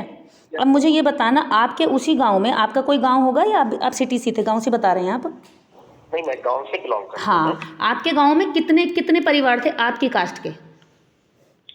Near about 5000। 5000 आपकी कास्ट के, बिल्कुल। ठीक है। और उसमें एससी? Near about to 1500। 1500, ठीक है। अभी वहाँ उस गांव में अभी कितने आपके कास्ट के लोग रह गए हैं अभी? एक्चुअली मैम, मेरे गांव में इस समय जितने भी लोग हैं वेल एजुकेटेड, यहाँ तक कि जो आप SC ST के बारे में बात करते हैं, हाँ, जिसको हम लोग चमार कहते हैं ना, हाँ, आप अगर मैं टोटल में बात करूं हाँ। तो ऐसे हैं जो SDM हैं। कितने? मेरी बात को समझना, ठीक है? तो ऐसे हैं जो SDM। अच्छा, आप तो उनके गांव में चले आप जाइएगा तो पहले कच्चा मकान होता था, हाँ, किसी का भी कच्चा मकान नहीं। ठीक है, अच्छी बात वो है। जिस तरीके एक वीडियो है हाँ। पेनॉल की, जो मेरे गांव का प्रधान है। क्या वीडियो है आपके गांव में? क्या वीडियो है एससी के? चलिए, आपने चमार जाति कहा, चमार जाति होगी आपके गांव में, अलग अलग जातियों के नाम होते हैं, अलग अलग जातियाँ होती हैं हर गांव में, हाँ, लेकिन आपके गांव में चमार जाति है, तो चमार जाति के कितने वीडियो हैं? एक वीडियो है। और टोटल काउंटिंग कितनी है उनकी? अब अगर मैं ये आपसे बात करें कि हमारे यहाँ का जो 5000 है पीपल, पहले आप बात को समझने की कोशिश करो मैम। वो समझने के लिए तो पूछ रही हूँ, ताकि समझ लूँ। हाँ, जैसे आपको 1500 आदमी है, आप किसी को स्कूल नहीं भेजेगा। आप मेरे को बताओ, क्या कोई SDM बन सकता है? हाँ, अभी आप यहीं पर आ जाइए। आपने स्कूल वाली जो बात की है ना, अब हम स्कूल पर ही बात करते हैं। आज का स्कूल, आज लगभग 1% ऐसी है इस सोसाइटी में जिसको आप चमार बोल रहे हैं। मैं तो चमार भी नहीं बोल सकती, क्योंकि केवल चमार जाति SC नहीं है, चमार जाति में और भी कई जातियाँ, मतलब SC कास्ट में और 56 जातियाँ आती हैं। मैंने सिर्फ ये बोला ना कि जैसे आपने कहा कि कौन है। हाँ, नहीं, वो सही है, आपने अच्छा किया बता दिया, वो तो कोई दिक्कत नहीं है। अब मान लीजिए आपने गांव में, आपके गांव में, मैं अपने गांव का ले लेती हूँ, मैं पूरे अपने शहर का ले लेती हूँ। मेरे गांव में लगभग एक परिवार है सिर्फ, ठीक है। और अब तक इन 12 वर्षों में मेरा लगभग 11,000 गाँव का भ्रमण हो चुका है, ठीक है। मैं हर दिन किसी न किसी गाँव में रहती हूँ, एक एक दिन में मैं 4-4, 5-5 गाँव भी जाती हूँ, और समस्त भारत के लगभग मैं 17-18 राज्यों में जा चुकी हूँ। अब ये लगा लीजिए, आपके प्रतापगढ़ भी गई हूँ मैं, बलरामपुर, प्रतापगढ़, इधर सब चित्रकूट, महोबा, बांदा, इधर मैं सब जगह, मतलब पूरा पूर्वांचल तक मैं गई हूँ, बुंदेलखंड में भी। अब मैं जब घूमी, मैंने देखा, मैं अपना ज़मीनी सर्वे बता रही हूँ जो मैंने घूमा है, मेरा प्रैक्टिकल। मैंने देखा कि एक गाँव में लगभग 1000 से 500 लोगों की गैदरिंग काउंटिंग होती है एक गाँव में, इससे कम ज़्यादा हो सकती है, 2-2, 3-3 हज़ार भी होती है ना, हम छोटा सा रेशियो ले लेते हैं। उसमें केवल एक ब्राह्मण परिवार, ठीक है, एक ब्राह्मण परिवार, बाकी 99 परिवार SC के या OBC के, ठीक। एक ब्राह्मण परिवार, बाकी सारे परिवारों के बच्चे कहाँ? विदेश में है, किसी के बच्चे किसी मंदिर के ट्रस्ट में हैं, किसी का IIT में है, किसी का प्रोफेसर है, किसी का अभी पढ़ रहा है, यानी कि एजुकेशन लेने बाहर गया हुआ है। बाकी 99 जो संख्या है गांव की, वो अभी गांव में पड़ी है, ठीक है। अब उनमें से 99 में से एक किसी तरह से वहाँ से निकल गया। अब ऊपर जो लड़का पहुंचा है ब्राह्मण का, उधर से SC का एक लड़का आ गया, तो अब किससे कंपैरिजन करेगा? जो 99 में से एक निकल के गया है, वो उनको नहीं देखेगा जो उसके पीछे 99 लोगों की संख्या रह गई है, भूखी है, नंगी है, प्यासी है, खाना नहीं है, जानवर चराकर अपना पेट भर रहे हैं, जानवरों का दूध बेच कर अपना पेट भर रहे हैं, दूसरों के भूमिहीन मजदूर हैं। अब हम उस पर बात है ना, अब आपका हमारा अब देखिए, हम देश की उन्नति की बात कर रहे हैं। 90 लोगों को छोड़कर, 90 लोगों को पीछे रखकर हमारा देश उन्नति नहीं कर सकता, चाहे वो जाति से हो, चाहे वो धर्म से हो, चाहे वो किसी से भी हो। अभी तो हम अपनी जातियों में उलझे हुए हैं, देश की और भी जनसंख्या है, और भी धर्मों के लोग हैं, हम उनके लिए कब करेंगे, जब हमारी सोच अगर बड़ी नहीं होगी तो। मेरी बात को सुनेगा थोड़ा सा।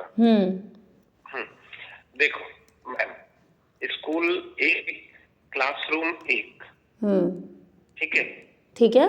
आप मेरे को ये बताओ, स्कूल एक और क्लासरूम एक, आप उसको कौन से स्कूल की बात कर रहे हैं? वो स्कूल की जो प्राइमरी स्कूल वहाँ पर है, जिसकी शिक्षा में क्या कहते हैं, जिसके शिक्षा में केवल वो सिलेबस पढ़ाया जाता है जो सिलेबस एग्ज़ाम में शामिल नहीं किया जाता। एक शिक्षा वो है जिसको पूरा सिलेबस एग्ज़ाम का पढ़ाया जाता है, एक शिक्षा वो है जिसको एग्ज़ाम के बाहर का पढ़ाया जाता है। और जब एग्ज़ाम होता है ऊपर का, तो उससे नीचे से कहा जाता है ऊपर आकर उठ, यहाँ आकर एग्ज़ाम फाइट कर। मान लीजिए एजुकेशन आपकी कोर्स ना, आप एक स्कूल की बात छोड़िए, पूरे देश की बात करिए, हम नेशन की बात करते हैं। जब हमारा वोट एक है, नेशनलिटी एक है ना देश के अंदर, तो कोर्स अलग अलग क्यों हैं? मान लीजिए एक कैटेगरी में आप भी, मैं भी एक कैटेगरी में है कि मैं और आप अपने बच्चों की हाई एजुकेशन और मतलब अच्छी क्वालिटी एजुकेशन के लिए खूब फीस लगा सकती हूँ, मैं भी लगा सकती हूँ, आप भी लगा सकते हैं, हम दोनों, है ना। लेकिन अब हमारे देश की अगर 90% जनसंख्या ऐसी है कि वो उस स्कूल की फीस नहीं दे सकती, तो अब देश की शिक्षा व्यवस्था को कैसा करना चाहिए? हम 2 लोगों के लिए शिक्षा व्यवस्था बनाए रखनी चाहिए या 19 लोगों के लिए पूरी एक जैसी जो हमारा नेशनलिटी एक, वोट एक, और देश के अंदर फिर कोर्स एक क्यों नहीं है? कोर्स क्यों अलग अलग है? मेरे और आपके बच्चों का अलग है और बाकी जो लोग पीछे रह गए उनका अलग क्यों है? कोर्स एक क्यों नहीं हो रहा? हाँ बिल्कुल, यही मैं आपसे बात कर रहा हूँ। मान लीजिए कि आपने गांव में से किसी भी बच्चे को उठाया, आप उसको ले जाकर के किसी भी स्कूल में डाल दिया। अब तो इतना भी आपको पता है कि हर गांव में हर जगह पर इंग्लिश मीडियम स्कूल खुले हुए हैं। फीस कौन देगा उनकी? जो रोज मजदूरी करके केवल रात को नमक रोटी खाने लायक कमा रहा है, वो उसकी फीस कैसे वो करेगा? स्कूल तो हैं, मैं भी जानती हूँ स्कूल हैं हर जगह, फीस कौन देगा? फीस कहाँ से आएगी? जहाँ क्वालिटी एजुकेशन है वहाँ फीस बहुत है ना। जहाँ ये बात तो हम लोग एग्री करते हैं ना, जहाँ क्वालिटी एजुकेशन है वो फीस बहुत है ना। और जहाँ पर फीस नहीं है वहाँ पर क्वालिटी एजुकेशन नहीं है। वहाँ का बच्चा अभी भी 8 आप पढ़ा दो सबको, लेकिन आप 10वीं क्लास के बच्चे से इंग्लिश में नाम लिखवा लो, वो डर जाएगा, उसके पसीने छूट जाएंगे। आप 10वीं क्लास के बच्चे को 3rd क्लास की मैथमेटिक्स दे दो, काँप जाएगा, नहीं कर पाएगा, है ना। मतलब स्किल डेवलप, हमारा मकसद क्या होना चाहिए? क्या हमारे देश की 99 एक छोटी सी बात आपसे पूछे ना, फिर मैं कंक्लूड करेगा और मैं ऑफ करेगा, क्योंकि मैं भी काफी देर से बात कर रहा आपसे। जो हमारे भीमराव जी थे, बाबा साहब, उन्होंने अपनी प्राइमरी एजुकेशन कहाँ से? बिल्कुल उन्हीं से ली। तब एक ही जैसी शिक्षा थी हर जगह, तब इंग्लिश मीडियम नहीं थे, कॉन्वेंट नहीं थे, अंग्रेज जो लाए कॉन्वेंट उसमें उनके अंग्रेजों के बच्चे पढ़ते थे। तब कैसे ली? कि उन्होंने प्राइमरी शिक्षा गेन की। आखिर वो उन्होंने प्राइमरी आपको पता है उन्होंने प्राइमरी एजुकेशन भी क्लास के बाहर बिठाया गया था उन्हें, आपको शायद पता हो। अरे कहीं बैठाया गया। अरे यार, अब आप देखिए, अब ये गलत बात है। डिस्क्रिमिनेशन पर आप बात नहीं करोगे, उसको छोड़ते चले जाओगे और समस्या वही है। पहले पूरी बात को तो आप मान लीजिए आपकी फसल को कीड़े खा रहे हैं, आप फसल के फूल पे बात करे जाना, तो कहाँ से मिलेगा भी उसका फल फूल, जब आपके कीड़े वहाँ से वो नहीं हटाएंगे, बीमारी नहीं हटाएंगे। बीमारी पर बात करो। एक्चुअली उनके अंदर क्वालिटी थी मैम, मानते हो? उनके अंदर पढ़ने की क्षमता थी मैम। तो आज भी मैं कह रहा हूँ मैम कि जिसके अंदर पढ़ने की क्षमता है उसको दुनिया में कोई भी रोक नहीं सकता। वो किसी भी जाति, किसी भी धर्म से क्यों ना बिलोंग करता। APJ अब्दुल कलाम को आप देख लीजिएगा मैम, उनकी हिस्ट्री उठा करके, खाने को पैसा नहीं होता था, जानती हूँ, एक टूटा हुआ चप्पल पहनते थे, क्वालिटी, काबिलियत थी उनके अंदर कुछ करने की। तो अच्छा एक बात बताओ, फिर स्कूल जब ऐसी बात थी तो ब्राह्मण इतना क्यों डरते थे? उन्होंने 5000 वर्षों तक शिक्षा केवल अपने हाथ में क्यों रखी? शूद्रों को, दलितों को और स्त्रियों को क्यों नहीं शिक्षित होने दिया? उन्हें जब ये पता था कि अगर वो क्वालिटी, उनमें क्वालिटी थी तो वो तो सबके लिए शिक्षा के द्वार खोलते। क्यों डॉक्टर अम्बेडकर को स्कूल के बाहर बैठना पड़ा? वो तो सबके लिए, क्योंकि उन्हें अपने ऊपर कॉन्फिडेंस होना चाहिए था ना कि मैं अपनी योग्यता के आधार पर आगे बढ़ जाऊंगा, ये चाहे कितना भी पढ़ ले मुझे टक्कर नहीं दे सकते। तो क्यों ब्राह्मण ने डर के मारे ये शिक्षा केवल एक हाथ पे रखी? बाबा साहब को रोक पाया कोई? अब ये क्या बात हुई कि आप रोकोगे भी और फिर कहोगे रोक कौन पाया? ऐसा तो ये होगा, टांग तोड़ दो फिर कहो चल के दिखा, फिर वो लंगड़ा के चल भी गया तो उसको, डॉक्टर अम्बेडकर को ना रोकते तो आज भारत बहुत खूबसूरत होता। जैसा वो चाहते थे वैसा करने कहाँ दिया आप लोगों ने? कहाँ होने दिया? क्या नहीं हो रहा, क्या नहीं, क्या होने दिया? डॉक्टर अंबेडकर कम्युनल अबॉर्ड की बात कर रहे थे दलितों के लिए, कम्युनल अबॉर्ड की बात की थी डॉक्टर अंबेडकर ने। क्या कम्युनल अबॉर्ड पर देश के ब्राह्मण सहमत हुए? डॉक्टर अंबेडकर ने हिंदू कोड बिल की बात की थी स्त्रियों के लिए, ठीक है। क्या डॉक्टर अंबेडकर जो हिंदू कोड बिल की बात कर रहे थे उसके लिए लोग सहमत हुए? हिंदू कोड बिल की प्रतियां जलाई, बाद में हर कोई कह रहा कि आज बेटी की सुरक्षा हो, उसको ज़मीन का हक होना चाहिए, उसको शादी का हक होना चाहिए, तलाक का हक होना चाहिए, बेटा लेने का हक होना चाहिए, नौकरी करने का हक होना चाहिए। तो आज डॉक्टर अंबेडकर की तो ये सोच थी। तो फिर ये बताइए, आप किसी की टांग भी तोड़ दोगे। अगर नहीं रोक सकता था, कोई दम नहीं था रोकने का, तो मुझे बताइए ब्राह्मण ने फिर इतने वर्षों तक संस्कृत में क्यों अपने हाथ में ही शिक्षा रखी? क्यों उसने उन वेदों को, ग्रंथों को पढ़ने से रोका? यही तो लोगों का एक मतलब, क्या मैं कहूँ उनको कि किसने रोका मैम? किसी ने नहीं रोका। तो फिर आप डॉक्टर अंबेडकर का उदाहरण आप खुद ही दे रहे हो कि वो स्कूल के बाहर बैठते थे और उनको पानी तक नहीं पीने दिया जाता था उनको, जब वो नौकरी गए, बड़ौदा नौकरी गए करने के लिए, जबकि राजा के उस पर गए थे लेटर पर, उसके बावजूद उस बंदे को जो है पानी नहीं पीने दिया चपरासी ने। चपरासी कह रहा तू भले ही यहाँ पर अधिकारी होगा लेकिन मैं जाति से ऊंचा हूँ। अब ये बताइए, क्या ये गलत बात नहीं है? योग्यता पे एक जाति भारी है। छोटा सा एग्जाम्पल दूंगा मैम, उसके बाद आप इतने सारे एग्जाम्पल दे चुके, एक भी बात आपकी मुझे तो समझ में आई नहीं अभी तक ना। आप मुझे कन्विंस कर पा रहे हैं, अब समझ नहीं आ रहा आप कहना क्या चाह रहे हैं, और आप अभी तक अच्छी बातों पर राजी नहीं हो रहे हो, सहमति भी नहीं दे रहे हो। आप अच्छी बातों पर ना तो सहमति दे रहे हो ना अच्छी बातें कर पा रहे हो। और एक प्रोफेसर से बात कर रही हूँ, मैं हैरान हूँ कि मैं एक प्रोफेसर और एक अनपढ़ दोनों के फ़ोन जब आते हैं तो दोनों में मैं कुछ ज़्यादा अंतर नहीं देख पा रही, पता नहीं क्यों। बहुत देर से कोशिश कर रही हूँ, इसीलिए मैं आपसे इतनी लंबी चर्चा कर पाई कि कम से कम चलिए कहीं तो कुछ आपको अच्छा, आपके पास कुछ अच्छा होगा, आपके पास कुछ तो अच्छा होगा। इस उम्मीद में मैं, आपने मेरा लगभग 1 घंटा 13 मिनट खराब कर दिया। कुछ भी अच्छा आपने अभी तक नहीं किया। कौन सी बात अच्छी कही है बताइए? आप कह रहे हैं मैला उठाने की परंपरा मुगलों ने दी, तो ब्राह्मणों ने ख़त्म क्यों नहीं करी? आज भी देश के अंदर 2015 में भी लगभग 7 लाख लोग ऐसे थे जो सर पे मैला उठाते थे अलग अलग राज्यों में। क्यों नहीं करी? अब तो सरकार चल रही है हमारी।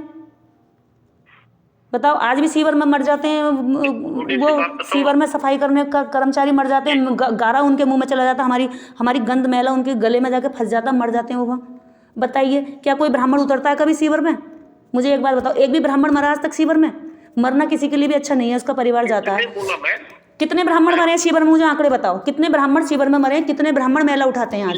चपरासी की नौकरी के लिए, मेरी बात को सुनो, एक चपरासी की नौकरी, वो तो चपरासी की नौकरी खाने के लिए करता है, उसका हक खा लेता है, वो 5,000 में दूसरे से रखवाता है, उससे करवाता है साफ सफाई। कितने ब्राह्मण आते हैं आपके, पूछ लेना जाति?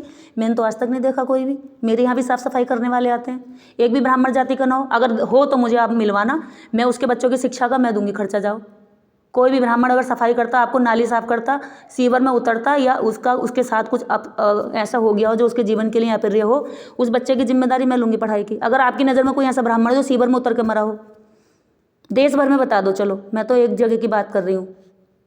है प्रोफेसर साहब, हमें थोड़ी सी ह्यूमनिटी भी करनी चाहिए। अरे ये जाति फाति ये छोड़ दो, ये बहुत समय तक बर्बाद किया हम लोगों को। हम लोगों की बुद्धि को खा गई, एकता को खा गई, भाईचारे को, प्यार को खा गई, अच्छी सोच को खा गई। दुनिया चांद पे चली गई, दुनिया में जाने कहाँ कहाँ चली गई। हम आज भी उस जाति का मतलब उसको बचाने के चक्कर में, उसकी सुरक्षा के चक्कर में हम अपनी मानवता भी खो रहे हैं। मानवता पे आ जाइए, बंद करिए। आपके मेरे आने वाली पीढ़ी कम से कम अच्छे जीवन में जिएगी। करते हो इस तरीके से कि मानवता ये है कि जाति ना उसको आगे बढ़ाने। नहीं, आप गधा किसको कह रहे हैं? आप उन लोगों को गधा कह रहे हैं जो लोग आज टॉप कर रहे हैं, जो आज जहाँ पर रिजर्वेशन नहीं है वहाँ पे भी टॉप करके दिखा रहे हैं। आपने आरक्षण को गधे का संज्ञा दी है। अब तो आप लोगों ने आरक्षण के नाम, EWS के नाम पर ले लिया 10%, तो अब गधे हैं आप लोग भी। 512 लोगों को कॉलेज से क्यों निकाला गया था? अभी आपको पता है मूछ रखने पे कितने ब्राह्मण मारे गए? मुझे बताइए, मूछ रखने पे कितने ब्राह्मण मारे गए इस देश के अंदर? मैं आपसे ये, आप मेरी बात का जवाब दीजिए। आप अभी जाति क्यों निकाला गया? कहाँ से? IIT BHU से, IIT कानपुर से, माफ करना। कौन सी, किस लिए निकाला गया मुझे बताइए? क्योंकि वो रीबैक को क्वालिफाई नहीं कर पा रहे थे। देखिए, ये आपने अभी एजुकेशन की बात बता दी। आप मेरी बात सुन लीजिए। ऐसा नहीं है, कौन सा संस्थान है ऐसा जहाँ पे जातिवाद नहीं होता, भेदभाव नहीं होता। और इस भारत के अंदर पायल तड़वी जैसे अरे वो आप इसी तरह से अगर आप पढ़ाते होंगे तो मुझे लग रहा है देश में आप जातिवाद की प्रैक्टिस डेली कर रहे हैं।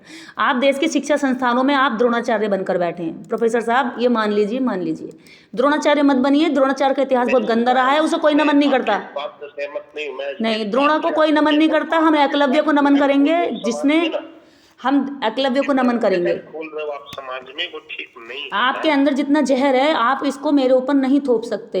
मैं एक जागरूक और शिक्षित नागरिक हूँ।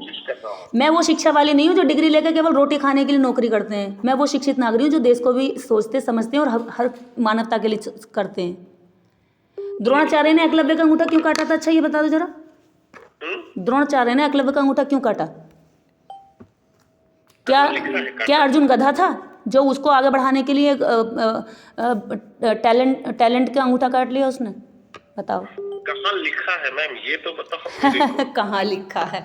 अब आप लोग ना अपने अभी तो आपने ये भी कह दिया ढोर गवार पशु शूद्र नारी सकल ताड़ना के अधिकारी। ताड़ना का अर्थ क्या कहते हैं? पढ़ाना होता है, शिक्षित करना होता है। आप गलतियों पे पर्दा डालने की जितनी ताकत लगाते हैं उससे कम में गलती मानकर क्षमा मांगने में लगती है, उससे कम समय और बुद्धि लगानी पड़ती है गलती को स्वीकार करने में। लेकिन आप पूरी ताकत झोंक देते हैं उसको ढकने में। अरे क्यों ढकते हो इतना? मैं तो पूछ रहा हूँ ना। आपको पता है मेरे घर में ना एक कैट है। कैट, उसकी एक आदत होती है, जब वो पोटी करती है ना या सुसु करती है, जो भी करेगी वो उसको ढकने की कोशिश करती है। मेरे घर में मिट्टी नहीं है, फर्श है, वो उसको टाइल्स को उखाड़ नहीं पाती, उसके बाद भी पूरा जोर लगाती है, ढकती है। हमें पता चल जाता है वो सूंघ कर ढकती है। अब वो ढकती है इसलिए कि किसी को पता नहीं चलेगा। उसकी एक आदत है, वो उसकी हैबिट में है, वो उसका एक व्यवहार है। बिल्ली का व्यवहार होता है कि और कोई बड़ा जानवर मुझे देख के मुझे खाना जाए, इसलिए वो अपनी पोटी को ढकती है। अब मुझे ये समझ में नहीं आता आपको कौन खा रहा है? आपको क्या डर है जो आप लोग अपनी गलतियों को ढकते हो? आपको क्या डर है? जब आप लोग टैलेंटेड हैं तो गलतियों को क्यों ढक रहे हो? जब आपने गलतियां की स्वीकार कर लो, आगे बढ़ो, खत्म करो कहानी। हमसे सुन लो आप। हैं? आपने उसको सिखाया नहीं, उसको करना क्या सही है नहीं, वो व्यवहार में होती है, कितना भी सिखाएंगे आप। नहीं, कैट के अंदर व्यवहार होता है, कैट का व्यवहार होता है। आपने उसको सिखाया होता कि प्रॉपर तरीका क्या है, तो आपके कमरे में या फर्श पे नहीं करती। नहीं, वो कमरे में नहीं करती है, जहाँ करनी होती है करके वहीं आती है वो, लेकिन उसको ढकने की आदत है, उसको ढकने की आदत है। बाहर जाता है क्योंकि उसको सिखाया गया। अरे भाई, मेरा डॉग भी मेरी कैट भी बाहर ही करती है, और घर में भी उसकी एक जगह बना रखी है हमने कि उसको वहाँ करना, वॉशरूम का एक कोना है उसमें जाकर करती है, लेकिन उसको फिर भी ढकने की आदत है। क्यों ढकती है भाई? क्योंकि हमें पता है। आपने उसको सिखाया नहीं, वही बात। अरे उसका व्यवहार खत्म कर दोगे आप? वो जानवर है लेकिन आप लोग तो इंसान हैं। तो इसका मतलब आपका कहने का मतलब ये है कि जो भी लोग हैं वो अपने बिहेवियर के ऊपर डिपेंड करते हैं। आपके व्यवहार बता रहा है कि आप जाति को फॉलो करते हो, आप अपनी जाति का। चलिए आप शूद्र लगा लोगे अपने नाम के पीछे, चमार लगा लोगे, अपनी जाति से नीचे उतर जाओगे? क्यों लगा लो? तो इसका मतलब क्या है फिर? वो जाति इतनी जरूरी होगी कि हम लोगों के बीच में आ रही है, इंसानियत के बीच में आ रही है। आप मैं अपने नाम के आगे ना तो मैं अपने आप को कहने लगूं कि भाई मैं प्रकांड ब्राह्मण हूँ, तो आप मेरा शुद्धिकरण करके ब्राह्मण बना दोगे? प्रूफ करके दिखाओ। उसके प्रूफ करने के लिए क्या क्या एग्जाम, क्या क्या क्वालिफिकेशन होनी चाहिए बताइए मुझे। सारे वेदों की ज्ञाता हूँ, मैंने सारे वेद पढ़ लिए, कई बार पढ़ लिए। बताओ। आपने कुछ नहीं पढ़ा मैम। एक प्रोफेसर अभी मेरे एक भी सवाल के जवाब नहीं दे पाए और कह रहे हैं कि कुछ नहीं पढ़ा। एक प्रोफेसर जो IIT का प्रोफेसर, जिससे मैं 1.5 घंटा बात कर रही हूँ और जो मेरे एक भी सवाल का जवाब नहीं दे पा रहा, लास्ट में प्रोफेसर कहते हैं कि आपने कुछ नहीं पढ़ा। आप बहस कर लीजिए, चलिए आप वेदों पे बहस कर लीजिए, फिर वेदों पे बहस कर लीजिए, वेदों पे बहस कर लीजिए। प्रोफेसर साहब वेदों पे बहस कर लीजिए। भाग गया।